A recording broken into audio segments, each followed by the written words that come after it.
Since the start of motion pictures, there have been films about the strange and the macabre. In fact, horror cinema is as old as cinema itself. So, let's take a look at the dark history of horror cinema here on Things Visible and Invisible.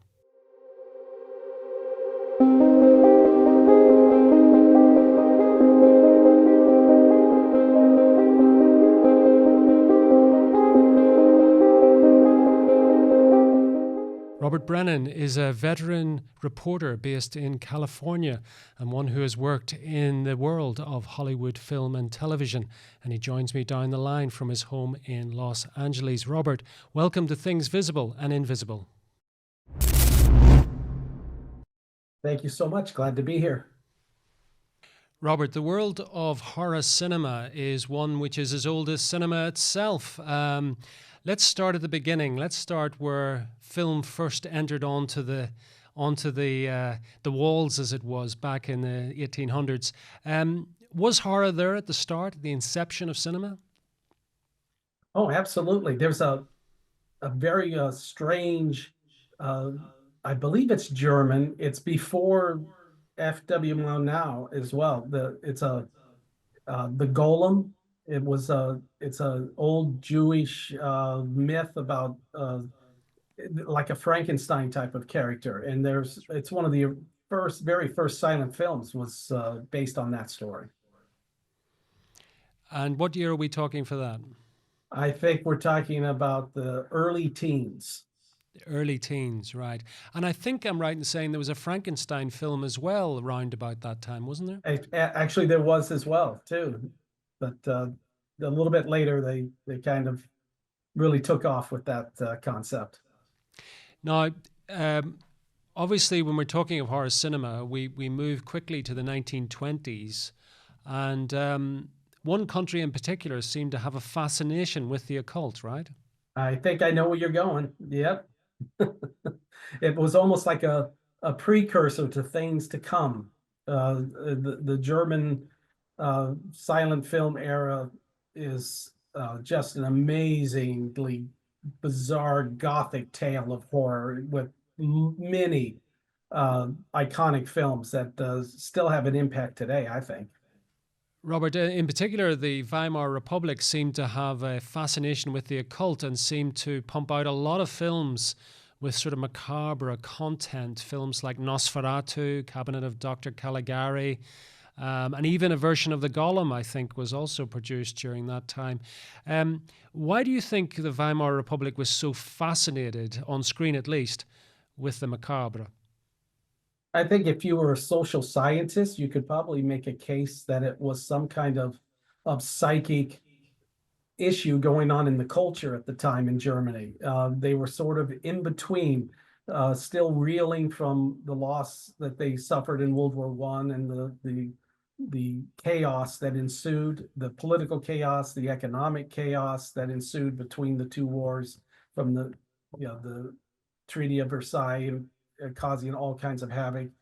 And they had an outlet, and the outlet were these films with their crooked angles and strange stories and darkness. And it isn't just the darkness of the film itself, it's the darkness of all the characters. And there's no one there's no hero coming to a rescue. It is just a descent into horror.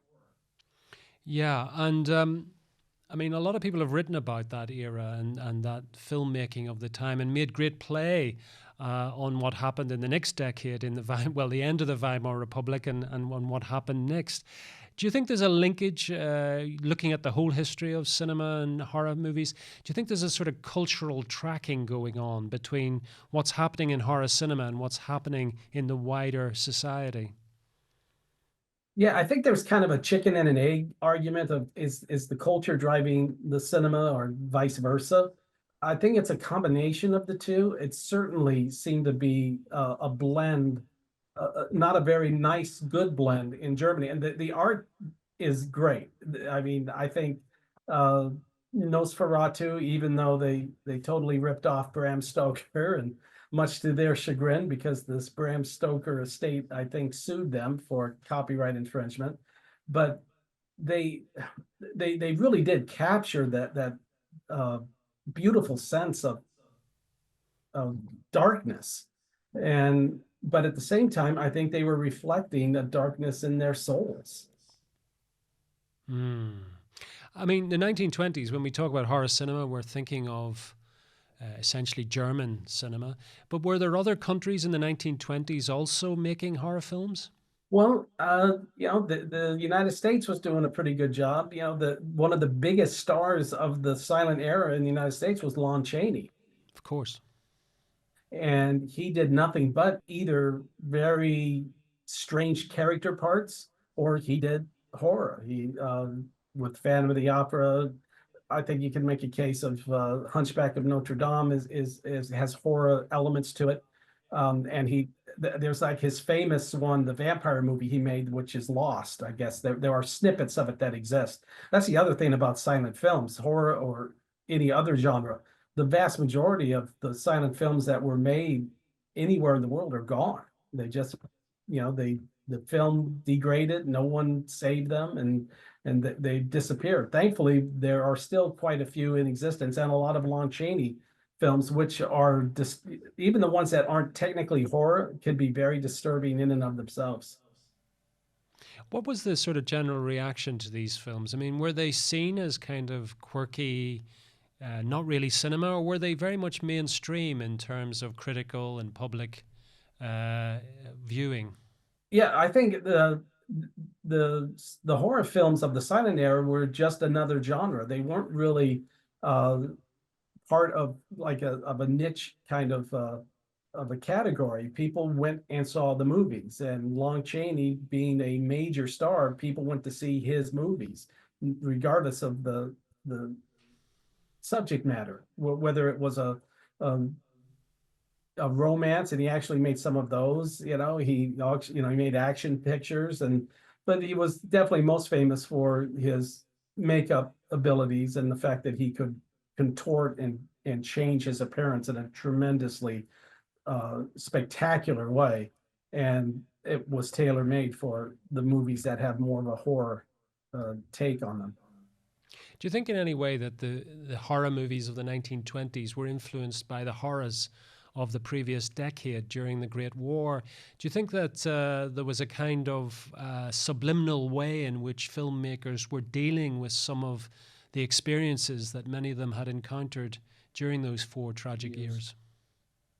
Oh, definitely, most definitely. A lot of the filmmakers of this era were men who actually were in trenches, and the kinds of things that they witnessed and the things they saw, and then the futility of it all when you think about World War One, these massive casualties, incredible amounts of death and destruction. And in the end, the lines never really moved for 4 years. And it was just awful. And that cannot not have an impact on the way you're going to view the world. And I think we see that later on in horror films in other decades, where what's happening in that decade impact the way that the horror film changes. Well, we'll come to that in a moment. Just chronologically, though, Robert, working our way through this, the 1930s, then, we come to a period in Hollywood history, anyway, where Universal Studios sort of set the standard in horror movies and created some of the cinematic legends that persist to this day. Well, they certainly had one of the greatest runs of success that any movie studio ever had before or since, with their classic monster films that they came out in the early 30s, starting with Dracula. And interesting, it was Lon Chaney was supposed to be the star of that film. Todd Browning and Lon Chaney had a close relationship, a professional relationship as director and actor. And Chaney got sick and died of cancer before the film could go into production. But James Whale and what he brought to the Frankenstein franchise, those were remarkable lightning in a bottle, moments in time where it was the right artist and the right format and the right technology. Sound had come in, and the sound is important in these films, even though it was not as intricate or interconnected as they are, as sound and film is today, the fact that there are great moments of silence, even in sound pictures, adds to the overall, the ambiance of a horror film. And sometimes silence is better than a scary music when it wants to put you on edge.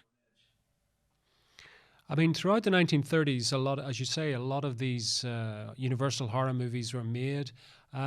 They got progressively less popular, though, as the decade went on. Would you say that there was a sort of novelty value to them that sort of wore off by the time the Second World War came around?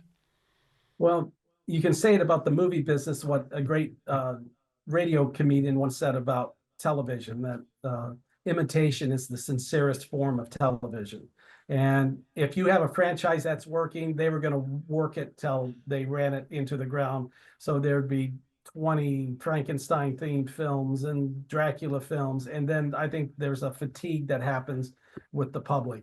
Universal had a resurgence in the 40s by creating a new monster with the Wolfman, which I think the original Wolfman is a terrific horror film, full of pathos and tragedy and all of those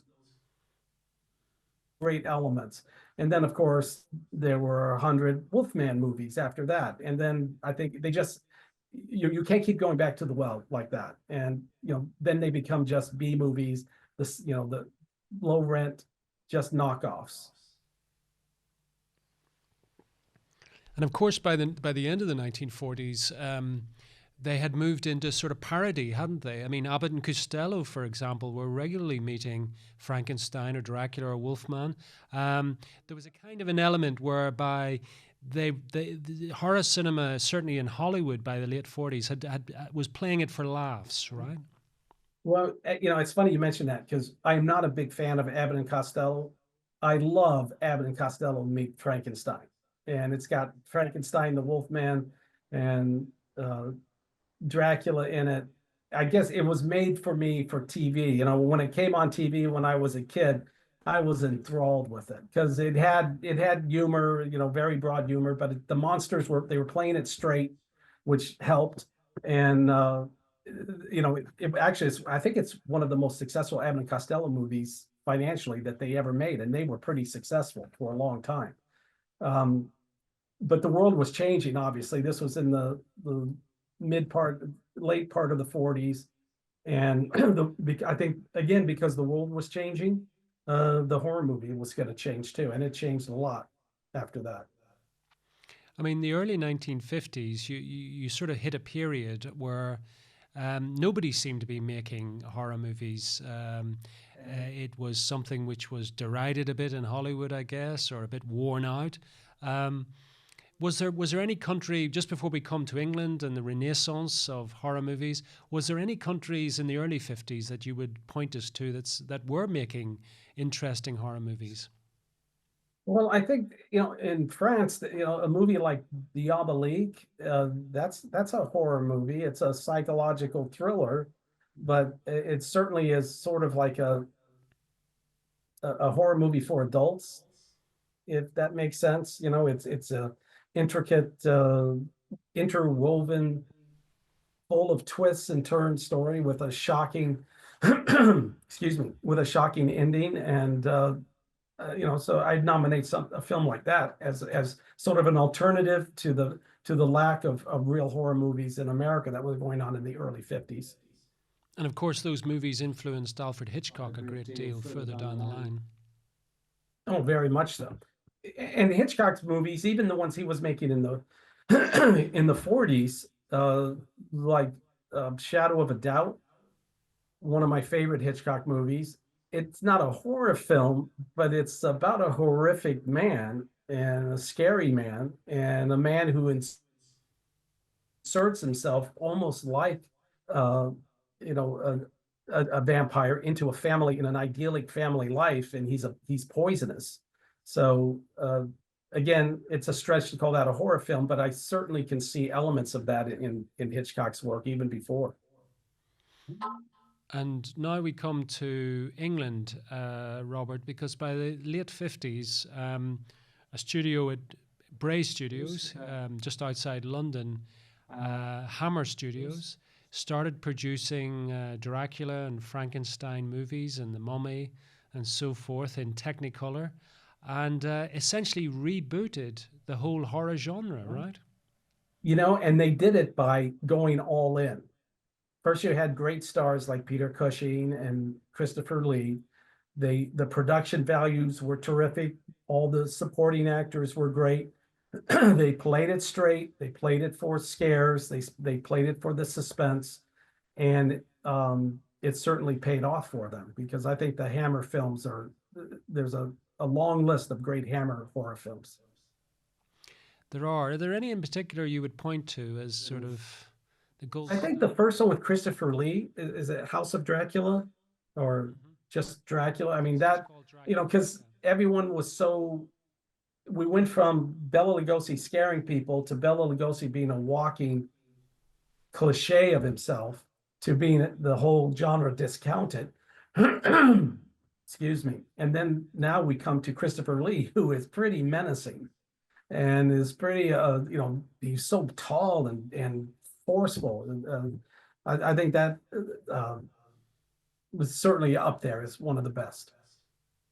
Yes, absolutely. And as you say, Peter Cushing as well, a very, very effective Baron. Yeah, the Frankenstein, the first Frankenstein film that Cushing made with Hammer, I thought, not quite, you know, I have a thing about Frankenstein anyway. I wish the real story could be told the way the book is, because I find the book is just an amazing piece of literature. And as iconic and as important the original Boris Karloff Frankenstein is, it pales in comparison to the real story. James Whale came back to it with Bride of Frankenstein, one of those few situations, I think, where the sequel's better than the original. Bride of Frankenstein has some of the elements that are in the book, but not to the extent that it could be. And other attempts, more modern attempts, Kenneth Branagh tried it with Robert De Niro, thought that was a failure. But if you know, Frankenstein is still a movie that could be made if they really, really follow the book, because the book is amazing. Incredible story. In the modern parlance, is it perhaps a mini-series, Robert, rather than a film? I think the best mechanism for it, because there are so many levels and so many things going on. Yeah, if they ever brought back the mini-series format, that would get my vote. Now, unfortunately, we're being beaten by the clock for this segment. When we come back, though, we will no doubt be speaking about the renaissance again in England of horror movies, but also then how television took on horror, as well as the mainstream cinema in Hollywood. But for now, Robert, tell people where they can find out more about you and your work. I write a regular column for Angelus.com. It's angelusnews.com, rather. I write on all kinds of topics, a lot of pop culture and a lot of movies, a lot of, I just finished one about an old silent film that someone told me about a while back that I never saw, but then saw it, The Passion of Joan of Arc. So that's where they can find me. Okay, for now, Robert, thank you so much for coming on Things Visible and Invisible. Thank you so much. Thank you for joining us on another episode of Things Visible and Invisible. We're dedicated to uncovering phenomena that challenge our understanding of reality, from ancient enigmas and paranormal encounters to scientific anomalies and forgotten histories. If you enjoyed this journey into the mysterious and unexplained, please consider subscribing to our channel and hitting the notification bell to stay updated on future explorations.